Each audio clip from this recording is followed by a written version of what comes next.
Okay, so thank you very much for taking some time to discuss the particular subject of the Sisterhood of the Rose in Paris and Versailles.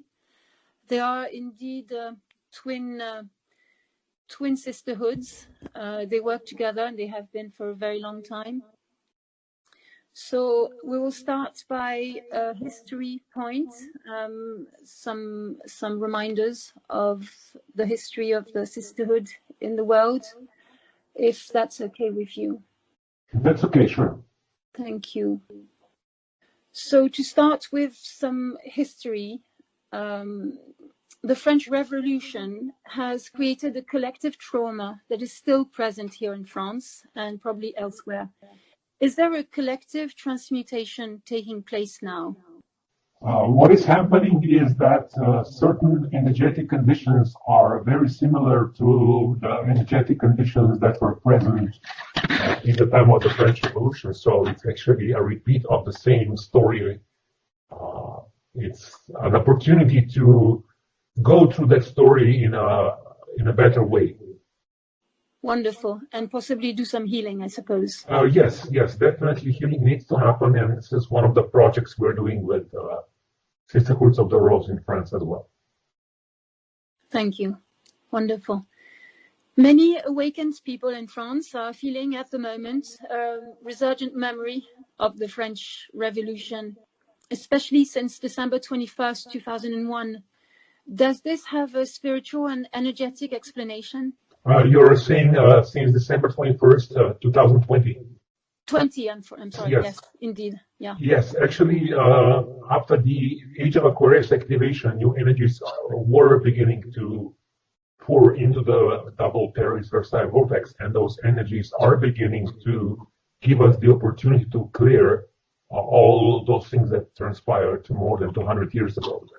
And those memories that are coming to the surface, especially for those who were present at that time, are an opportunity to heal that and to awaken to certain higher potentials that were active at that time that need to be reactivated and reconnected back again.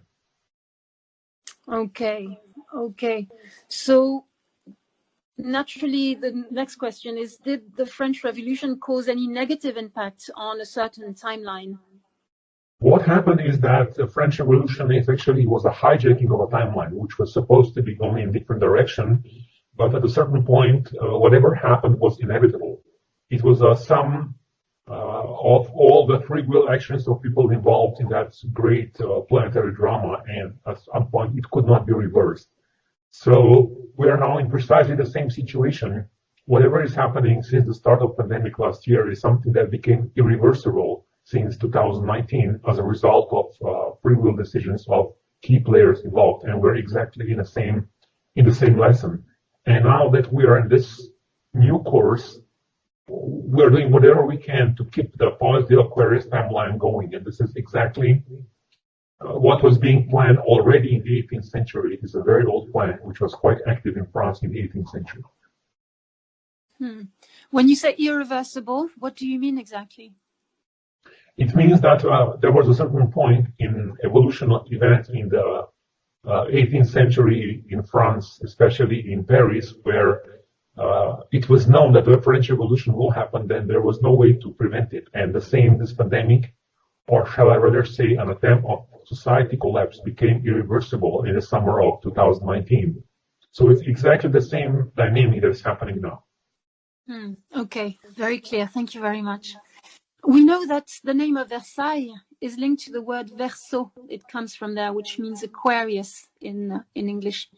And the castle is built in a certain alignment with Washington and Jerusalem. Would Versailles and the place itself, the palace and the gardens, play a special role in the Age of Aquarius? Yes. What is happening is that Versailles is located on a very ancient goddess ley line, which was actually equator in certain period of Atlantis. And this location was a vortex for tens of thousands of years. And this vortex was activated when the castle was built.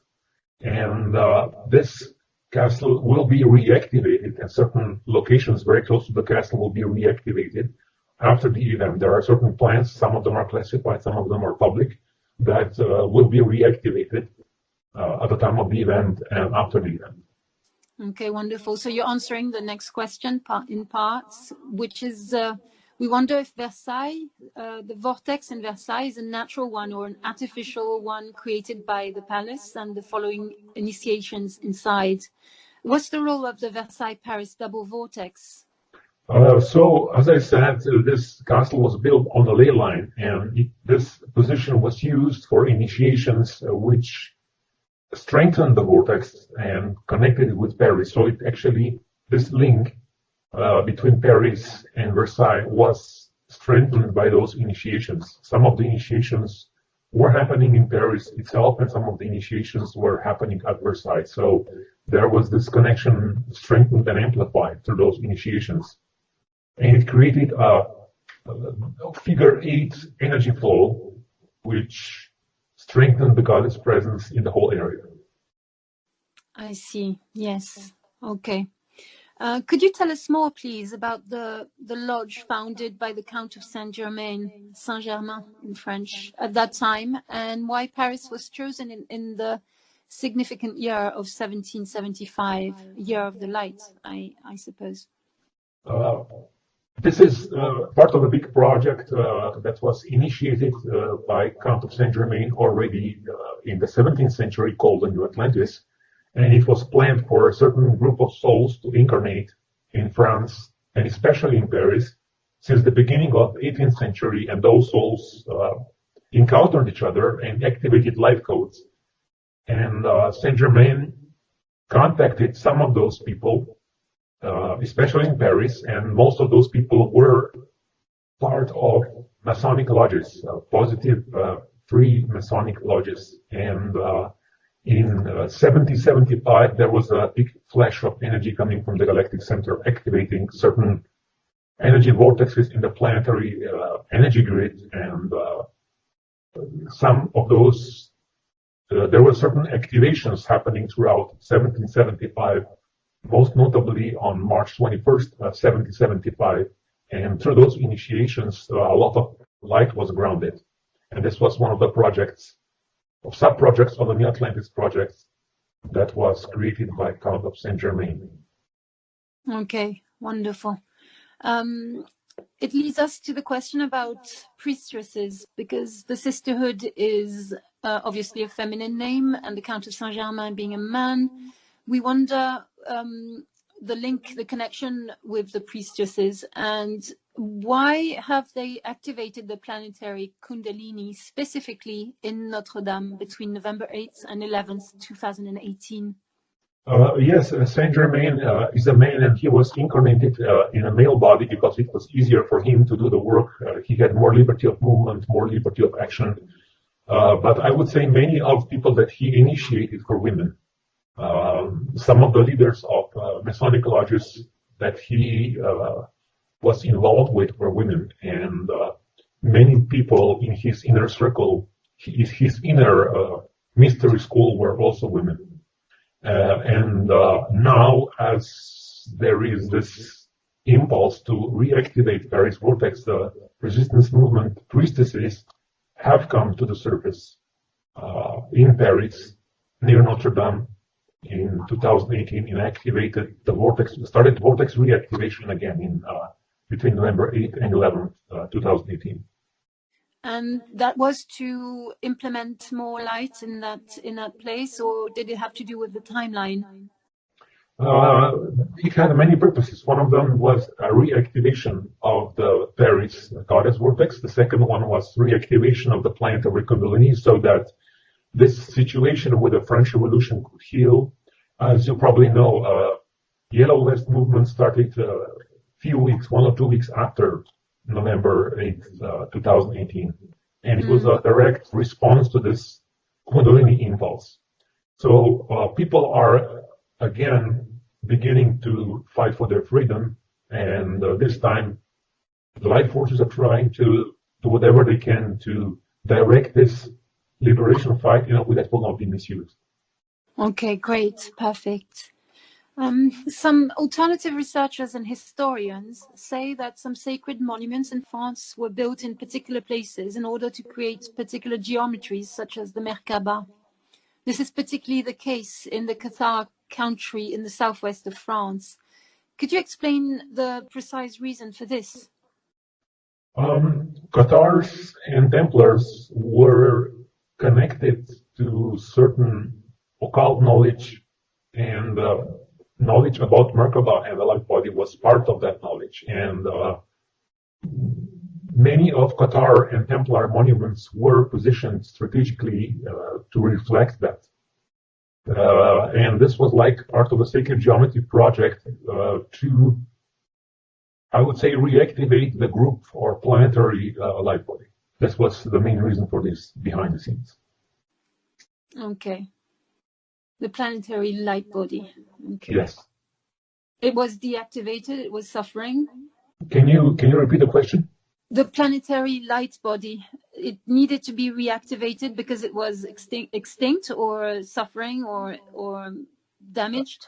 It was almost completely destroyed through all the wars, through all the invasions, through all the negativity that was present.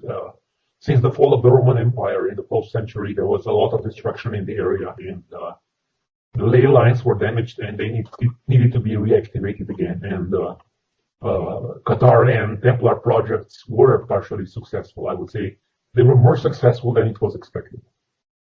Wonderful. Okay, great. That makes sense. Thank you. About the families in Europe, and to talk a little about the Prussian timeline, is there any occult reason behind the alliances, the marital alliances between some European families like the Habsburgs, the Bourbons, which would be linked to the Prussian timeline and a certain spiritual connection between France, Austria, and Hungary? Okay, Bourbon family and Habsburg family both are connected to the Grail bloodline. So this is the bloodline which was transmitting DNA of a certain person that was named Jesus and a certain person that was named Marie-Madeleine. And interconnection of those two bloodlines among other bloodlines was made on purpose by the white nobility to preserve the Grail DNA and goddess mysteries. This was what was happening behind the scenes and was not discussed publicly. But there were certain other bloodlines that wanted to prevent this from happening, and many of those incarnated in the area of Prussia, and this is why there were many military invasions or military incursions from Prussia into France throughout the last few centuries. Again, there is also a connection through Bourbon and Habsburg families between France and Austria, and also France and Hungary, because Habsburg bloodline was ruling over Hungary as well through most of the time. Okay. At this point, I would like to ask you if you would care to elaborate a little about what is a timeline exactly, as a geographical timeline is, for me, it's unclear if it's connected to people, to some sort of, to the DNA of people, or to sacred geometry in general.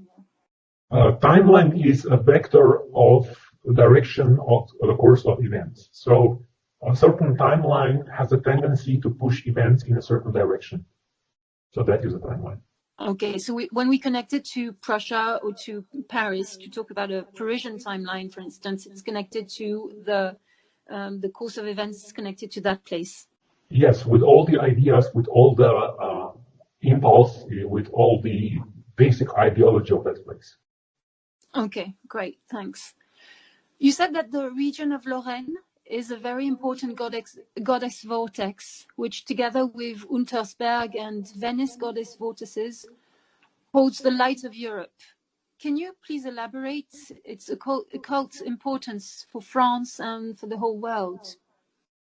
Also, Lorraine bloodline is one of the bloodlines that was connected to the Grail bloodline, and the whole region is also a very important goddess vortex.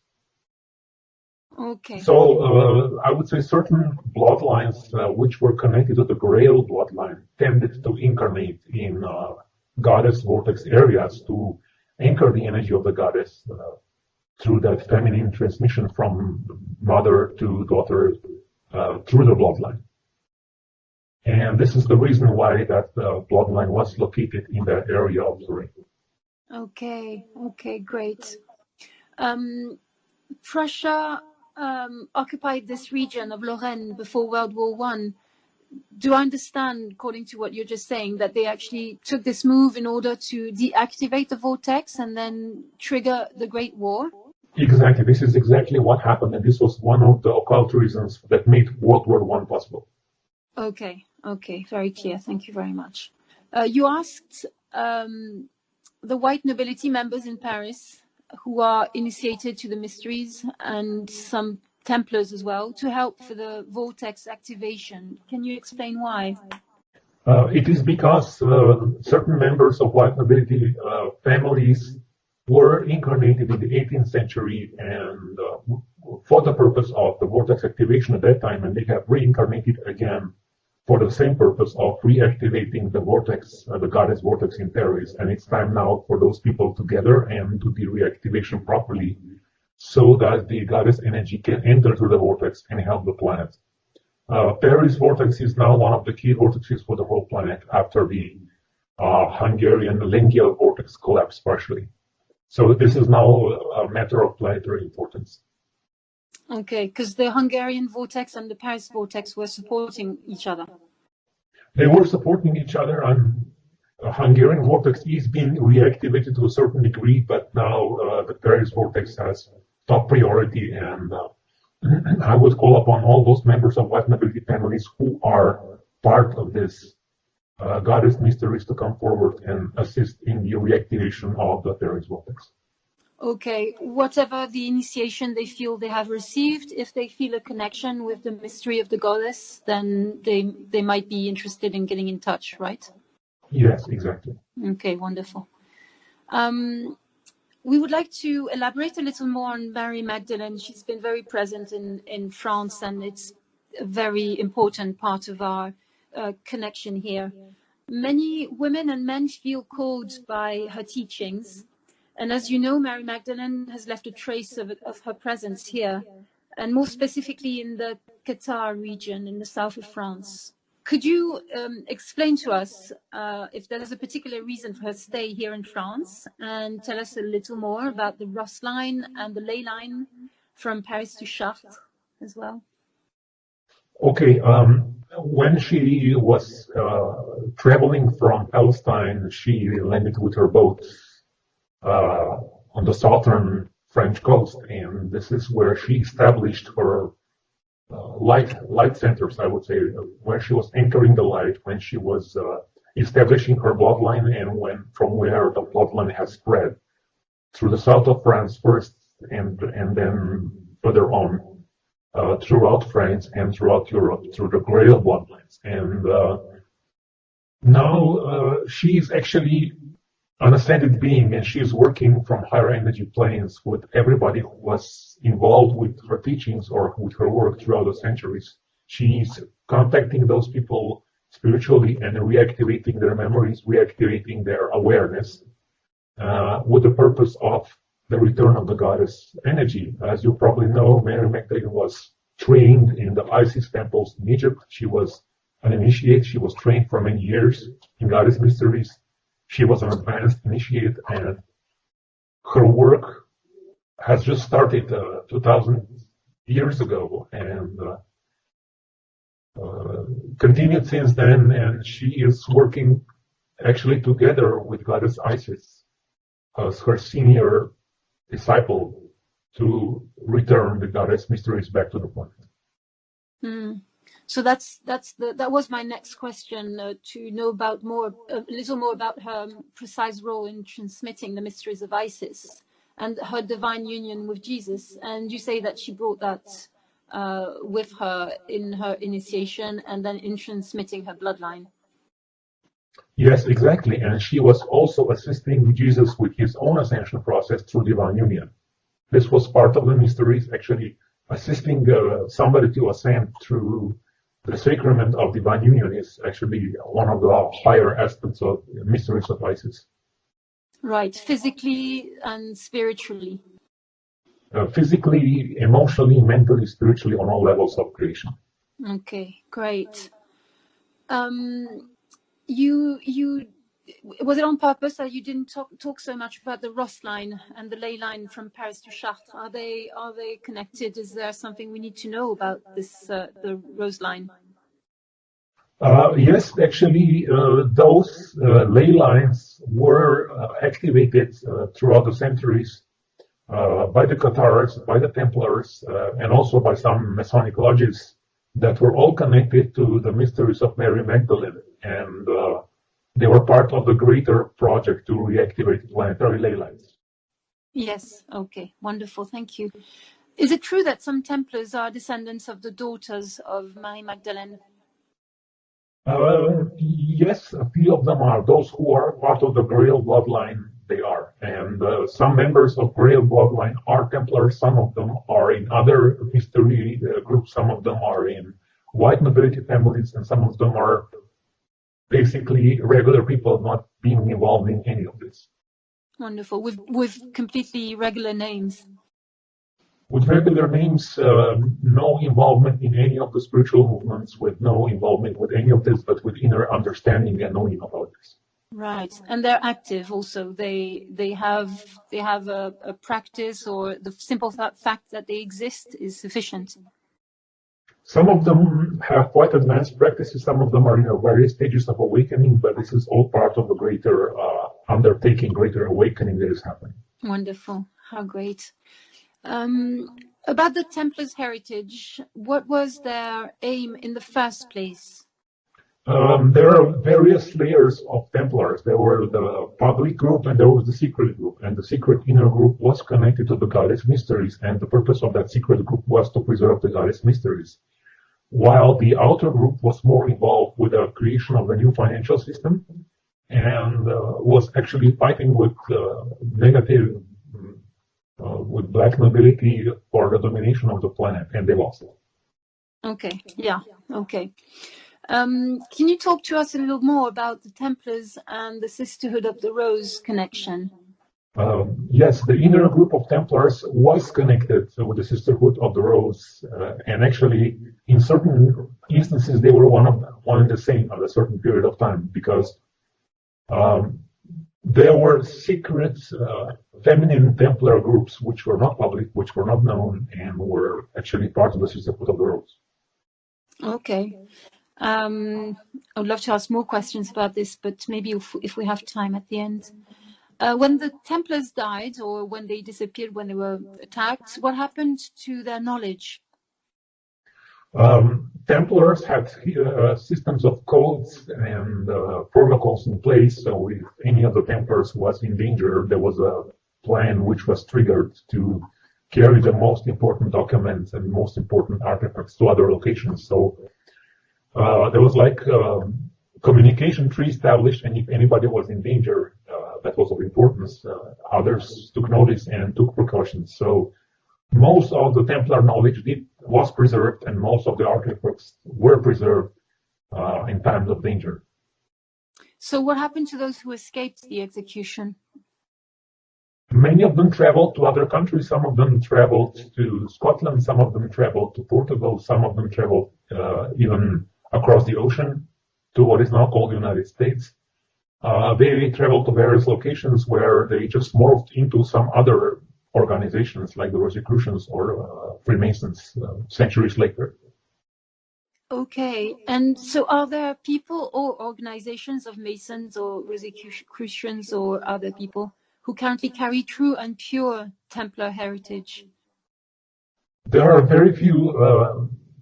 Most of them were corrupt throughout the centuries and infiltrated, especially by the Jesuits. Since the creation of the Jesuit Society of Jesus in the 17th century, I would say since the 17th century, the Jesuits were very active in infiltrating Rosicrucian groups. And from the 18th century, they are very active in infiltrating the Masonic groups. So they corrupted almost all of those organizations, not all of them. There are certain Templar organizations that have a pure lineage. There are actually some of the Templar organizations that I know that have unbroken succession since Marie-Madeleine, for more than 2,000 years, but they are not public. They are not advertising themselves as such. I see. So all the places or lodges that were corrupt, then they don't hold any of that heritage, the artifacts or the teachings. They might have artifacts. They might have some of the teachings. They were confiscating books. They were confiscating manuscripts. They were confiscating objects. I know a few of the instances where things were simply stolen by those dark lodges, and they are kept in the lodges and are unretrievable. They are just kept under lock and key, and nobody can see them. And they're also doing magical occult rituals with those objects. So unfortunately, this is what the situation is now. I see. Well, it's good to know. It's good to know. Have the positive Templars and Cathars, reincarnations, actually, do they have a specific mission, although they have not all recovered all of their memories? Yes, actually, some of the people who were in Templar lodges and Cathar lodges have reincarnated, in this time especially, as I said before, to reconnect, to reactivate their mission, to bring back the goddess and bring back the mysteries. And they are in various stages of reawakening and recovering of their memories. Unfortunately, most of them have been traumatized quite drastically in the last few centuries and most of them are not in very good shape. Yeah, for sure. Were they able to go beyond the veil after their death, or programming their incarnations like members of Ordo Bucintoro? I would say very few advanced Templars and Cathars which have been trained with very advanced occult training were able to penetrate through the veil, go beyond the Archon Guardians to the higher astral plane and the mental plane, where they were able to meet the masters, the ascended beings, and beings of light. But most of them were just lost on the astral plane and then reincarnated again. Okay. So the third part of this point on history would be about the Renaissance and the dragon families. We are very curious about this white nobility in particular. And you said that the Dragon Society initiated the Renaissance in the 16th century, and that the year 1504 had been important. We can see in the Trianon in Versailles a certain Asian influence in the decoration, and, for example, an Asian cabinet. There's a rumor that at the time of the priestess Marie-Antoinette, there was a Chinese pavilion. So were there dragons in contact with some families of white nobility in the next centuries? And can we feel in Europe a new connection with them and the goddess Dumu? Okay, this is quite a complex subject. Dragon families initiated Renaissance already in the 15th century. There were some voyages from China with ships. Certain Chinese emissaries came into Florence, especially brought documents, brought knowledge, brought understanding. And this was actually the force behind the impulse of the Renaissance in the 15th and 16th centuries in Italy. And after that, I would say, especially in the 17th and early 18th centuries, the Jesuits traveled to China and exerted a lot of influence on the Chinese court, and also brought many of the ideas from China to Europe. But this has also triggered a positive response, because some of the ideas from China took place and were growing, especially in Paris. In the 18th century, there was a strong movement and strong fascination with the Chinese culture, and Marie Antoinette was very fond of Chinese porcelain, and also before her, Madame de Pompadour was very fond of Chinese porcelain. And there were many Asian cabinets in the courts of Europe in the 18th century, and there were also occult lodges that were connected with dragon families. For example, the Asiatic brothers, which were active in Germany in the late 18th century, they had some connection with the dragon families. Goddess Dumu was not the main influence at that time in Europe, but there was a lot of influence from the blue dragons especially, and Saint Germain had a connection with China, a strong connection with China already at that time, and he was well aware of the Taoist teachings and the teachings of the blue dragon family. Okay, thank you very much. So the priestesses, they were, just to be clear, they were influenced by the Chinese culture, and they had porcelain, but they also had perhaps some mysteries to exert themselves. There was a limited amount of mysteries present, especially through Saint Germain. He was talking a bit about this to certain people who were ready for it, and there was, as I said before, a certain lodge called the Asiatic Brothers in Germany that had some contact with the Blue Dragon teachings. So those teachings were present, but were not widely known. They were only in very limited circles of highly advanced initiates. Okay, great.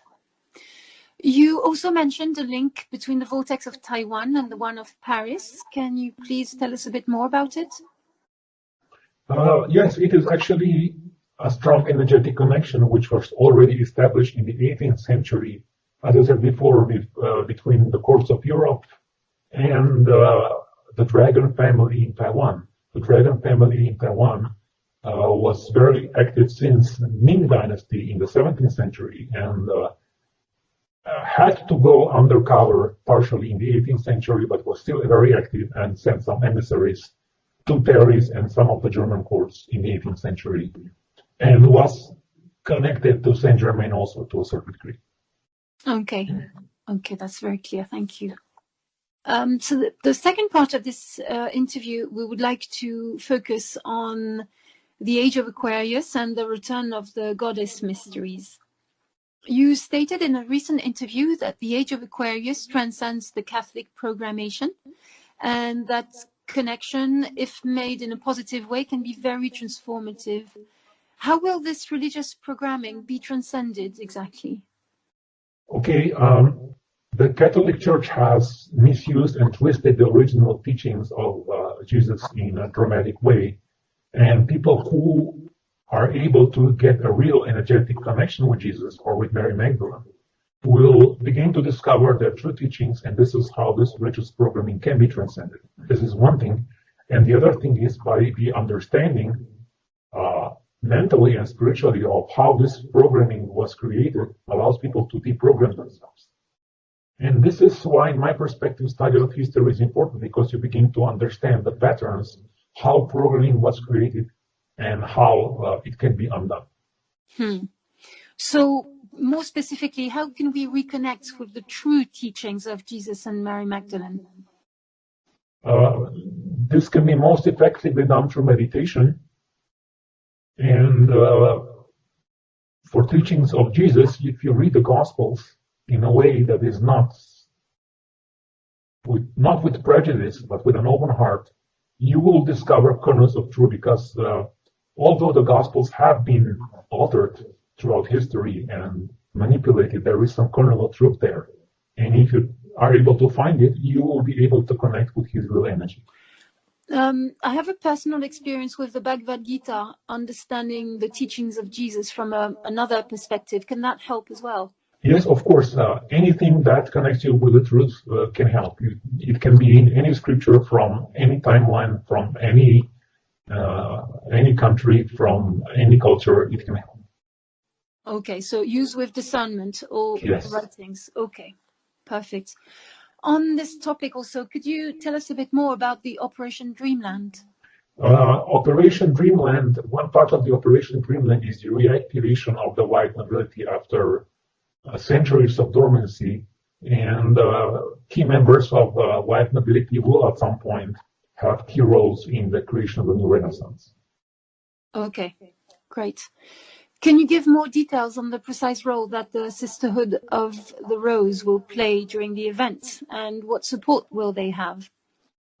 Sisterhood of the Rose will have a very important role of anchoring the energies of the goddess throughout the event, and this will stabilize the planetary situation, which will be, I would say, extremely chaotic at that time. Many people will be in fear, confusion, and they will not know what's going on. Their belief systems will be shattered, and sisterhood of the rose will anchor soothing and calming energies of the goddess and distribute them to humanity. Certain members will be contacted very shortly after the event by the light forces and given further instructions and given also some healing and support. Okay, thank you. How will the temples and priestesses of the rose be reactivated? Is there a specific plan for this aspect of the new golden age? There is a very specific plan about this, and those temples will be reactivated, especially after the event when the funds will be released. Certain locations where there are vortex points will be chosen for temples to be built, and priestesses of the rose will receive teachings directly from the light forces and training and understanding of how to anchor goddess energies more. And all this will be very active in the initial phase after the event. Okay, good. Since the activation by some priestesses in Notre Dame for the return of sexual energy in women, can we see an effect globally?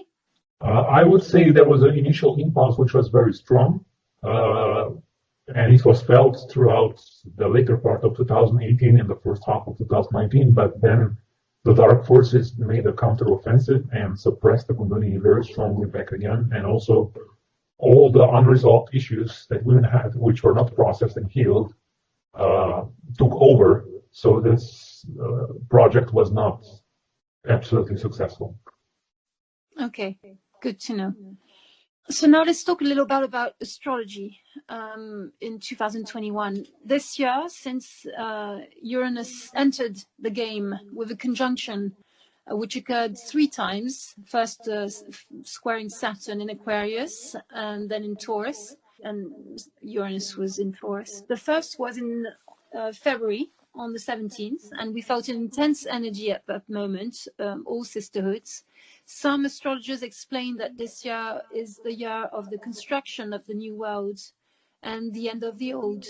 Is this conjunction important regarding this statement? Actually, it is not a conjunction, it is a square, which happens 3 times. Saturn squares Aquarius in February, then again in June, and then again towards the end of the year. Yeah. Each of those squares is an opportunity to empower people to resist tyranny and resist oppression. It's an impulse to say your truth, state your truth, set some boundaries, put some boundaries, and there needs to be a collective statement that we have enough, we do not consent to this. It's an act of free will that needs to happen. This energy is quite conflicting and quite challenging, but the outcome can be more freedom if it's done correctly. Okay, we will support this then. Perfect. We felt also a beautiful feminine energy during the last full moon in Virgo. You posted a call to support an initiative to silver that day, the day of this full moon. Can you give us more information? Is a round 2 for silver trigger operation in progress? As you probably know, silver is the metal of the moon, and it carries the moon energy. And silver is the metal which brings goddess energy. And this is one of the occult reasons why the sexual population needs to have as much silver in their hands as possible to bring balance to the financial system. And yes, this is a round 2 for the silver trigger operation. The phase 1 was when I posted it on the blog in 2019, late in the year, and now it's phase 2, which is more mainstream. And it's called Silver Short Squeeze. And this is an ongoing project, and this will expand in the future, hopefully. Yes. In your last article, you drew attention to the removal of implants. Do you see any chance that some people will be able to completely remove them before the event? And if yes, how can they be 100% sure that they succeeded? Removal of implants is not so easy. I mean, it's possible. There might be some rare instances when somebody manages to completely remove the implants before the event. But practically speaking, I would say the complete implant removal will happen at the event and later. And those who will remove the implants 100%, they will know they succeeded because they will have no more negativity inside. They will feel perfectly. So this is actually a state of immortality and ascension, which is quite an advanced state, which does not happen regularly on the planet yet. Okay, so they would surely feel it if that happened. Yes, of course. Okay. So what would be a compelling objective for the event? Okay, can you reformulate this question? Well, exactly. I was wondering about that question too. But our sisters would like to know if there's maybe a unified objective that we could share among us in the sisterhoods, and something that could help us trigger some energies. And how can we make sure that we are doing our best for one unified objective to help gather strength of women in sisterhoods? Yeah, I would say that compelling objective would be to really manifest sisterhood. Sisterhood means supporting each other, not fighting with each other. Because there is far too much fighting within the light workers and also between the sisters in the sisterhood. I have noticed this a lot. And number one objective would be to create harmony and peace between each other. And this is number one. Okay. Number two would be to anchor as much goddess energy as possible, because the more of goddess energy is anchored on the planet, easier the transition will be for all of us. Okay. Very clear. Is Contact Dish project still an ongoing project? Yes, of course, it is still an ongoing project. There are people who are joining still, and it will be reactivated as soon as it is safe, as soon as the planetary situation is safe enough. The Pleiadians will begin contacting those people who are part of the project. Okay, wonderful. How does the Sisterhood of the Rose, how can it help the members, men and women, obviously, to heal their wounds with their two polarities? And more generally, how can they actually help with this difficult situation on Earth before the victory of the light? Okay, to heal those two polarities is much more difficult than I ever expected, because people are not willing to face their inner fears and traumas usually. So it is not realistic to expect this to really advance greatly before the event. Maybe in isolated cases there might be individuals who will be able to do this, but on a massive scale, something like this needs much more support of the energies of the light, much more presence of the light forces, and much better situation to be healed properly. Understanding and guidance about this is present. I have given this through some of the articles and some of the workshops, but people are mostly not ready for this yet. They will be ready at the event, after the event, and the Pleiadians will give a lot of assistance to those who are ready to heal that. Okay. Wonderful. So is it important? Is it primordial for the Sisterhood of the Rose to work on their sexual energy, or do you think it's connected with this the conflicts we see in our groups sometimes? Actually, the problems with sexual energy are one of the main causes of many of the conflicts which are taking place. This is the hidden reason why many of the conflicts are taking place. And to heal those would be very beneficial. To heal those as much as possible and to work on their sexual energy as much as possible would also be beneficial. Okay. What can men do if they want to anchor goddess energy even more than some average women? The principle is the same. You can anchor goddess energy regardless of if you are in a male or female body. The techniques, the principles, the protocols are the same. Okay, great. As for Hierosgamos, can it be practiced without physical union or at a distance? It can be practiced because Hierosgamos involves physical plane, etheric plane, astral plane, mental plane, and you can practice it on a distance without a physical body to a great degree, without the physical union. But the complete Hierosgamos only happens when there is physical body present. So to a degree, it can be practiced without physical union. Okay.